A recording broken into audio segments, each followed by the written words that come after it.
नमस्कार दोस्तों, आप सब कैसे हो? उम्मीद करते हैं आप सब बहुत बहुत अच्छे होंगे। दोस्तों आज की इस वीडियो में हम बात करने जा रहे हैं दोस्तों यहाँ पर नीट एग्ज़ाम 2026 को लेकर वेरी गुड न्यूज़। जी हाँ दोस्तों, नीट एस्पिरेंट के लिए दोस्तों बहुत बड़ी गुड न्यूज़ है। दोस्तों चलिए हम लोग 3 बड़े बदलाव के बारे में जानते हैं जो कि एनएमसी के द्वारा ये बदलाव किया गया है, जो कि छात्रों के लिए बहुत पॉजिटिव न्यूज़ है। ठीक है, चलिए इस वीडियो को शुरू करते हैं।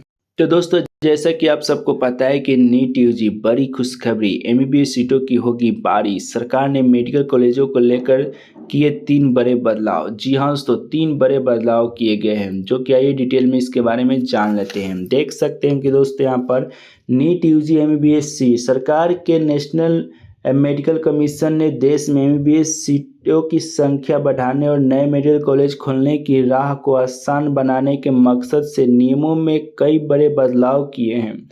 इसमें भविष्य में एमबीबीएस सीटों की संख्या में भारी इजाफा होने की संभावना है। नए नियम के तहत अब प्रति 10 लाख की जनसंख्या पर 100 एमबीबीएस सीटों की सीमा को पूरी तरह से समाप्त कर दिया गया है। मतलब कि अब 10 लाख पर ज़्यादा सीटों की संख्या आएगा। नए कॉलेज खोलने की प्रक्रिया को भी काफ़ी सरल बना दिया गया है। इसके अलावा अधिकतम 150 एमबीबीएस सीटों की सीमा भी हटा दी गई है। तीसरे बड़े बदलाव के तहत मेडिकल कॉलेज और अस्पताल के बीच की दूरी के नियम में भी तब्दीली की गई है। पहले यह नियम यह था कि मेडिकल कॉलेज और अस्पताल के बीच का ट्रेवल टाइम अधिकतम 30 मिनट होना चाहिए। अब सरकार ने मेडिकल कॉलेज और अस्पताल के बीच की दूरी 10 किलोमीटर तक रखने की अनुमति दे दी है। मतलब कि अब 30 मिनट से थोड़ा ज़्यादा भी समय लग सकता है 10 किलोमीटर जाने में। कभी कभी जाम ट्रैफिक को लेकर दिक्कतें आ जाती है।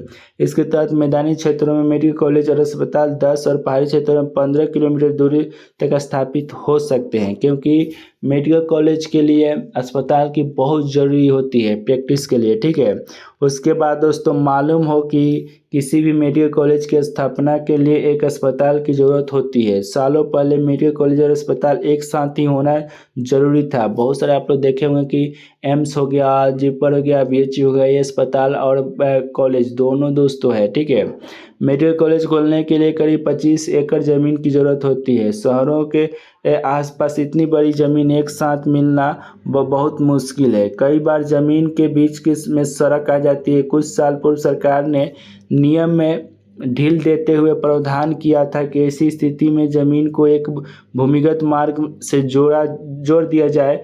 फिर भी चुनौती बढ़ती गई। ऐसे में 2023 में सरकार ने नियम बताया कि मेडिकल कॉलेज और अस्पताल अलग अलग खोले जा सकते हैं।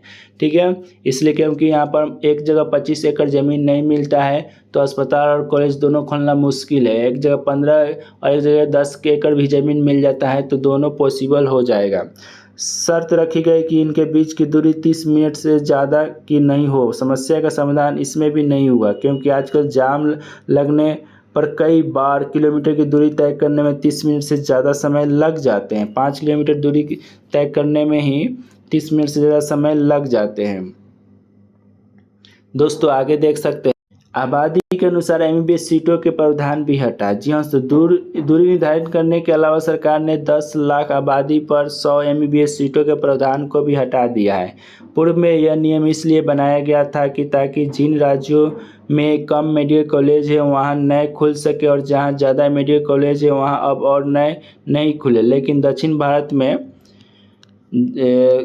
यह नियम भी खत्म कर दिया गया, क्योंकि दक्षिण भारत में जनसंख्या काफ़ी कंट्रोल कर लिया गया है और वहाँ पर जनसंख्या दर कम हुआ है, जिसके कारण वहाँ पर नियम में बदलाव करने की मांग कही गई है। क्योंकि 10 लाख अगर रहता है तो वहाँ पर सीटों की संख्या कम हो जाएगा। इसलिए वहाँ की सरकार ने यहाँ पर भारत सरकार से मांग की कि ये नियम खत्म किया जाए, तो यहाँ पर ये नियम को ख़त्म कर दिया गया, क्योंकि उत्तर भारत में ज़्यादा संख्या बढ़ जाएगा और दक्षिण भारत में कम हो जाएगा। इसीलिए नियम को ख़त्म कर दिया गया है। जैसे कि आप ऐसे समझ सकते हैं कि अभी लोकसभा सीटों की संख्या परिसीमन होने वाला था, जो कि दक्षिण भारत में ऑलरेडी जनसंख्या के आधार पर ही संसद निर्धारित किए जाते हैं, तो वहाँ पर कम हो जाता है और उत्तर भारत में ज़्यादा हो जाता है। इसीलिए उससे अभी पास नहीं हो पाया लोकसभा में। इसी तरह से यहाँ पर एमबीबीएस सीटों का जो नियम था वो भी यहाँ पर ख़त्म कर दिया गया है। ठीक है, तो दोस्तों अब आगे क्या बदलाव होते रहेगा उसकी जानकारी मिलती रहेगी। आप सभी इस चैनल को लाइक, सब्सक्राइब, शेयर कीजिएगा। Thank you.